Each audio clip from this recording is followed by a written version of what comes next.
on vit entouré de microbes. Et des nouveaux microbes, il y en aura tout le temps.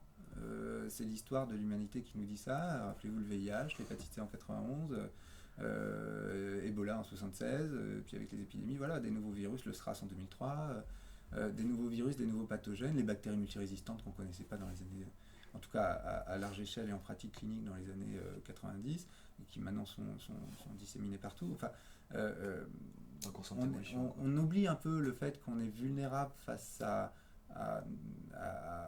aux micro-organismes, mais si on vit, le simple fait de vivre fait qu'on est en contact avec des micro-organismes, et de temps en temps, ces micro-organismes nous rendent malades.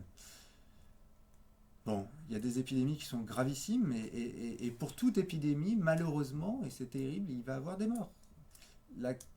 Donc pour ces patients-là, il faut s'en occuper, bien sûr, coûte que coûte, pour éviter que le décès survienne, bien évidemment, mais il y a aussi un deuxième niveau de réflexion qui est celui de l'impact en termes de santé publique. C'est-à-dire que est-ce que l'impact, le niveau de gravité en termes de nombre de mortalité est énorme ou pas? Ça, pour l'instant, on ne sait pas. Donc on fait comme si il pouvait l'être, mais pour l'instant, sur les premières données, on a l'impression que c'est relativement rapide, mais c'est relativement calme, mais n'oubliez pas, oui, à titre d'exemple, on parle d'Ebola en République démocratique du Congo parce qu'il y a de l'Ebola, c'est très important qu'on en parle, mais la rougeole a fait 5 fois plus de morts en République démocratique du Congo, on n'en parle pas, vous voyez.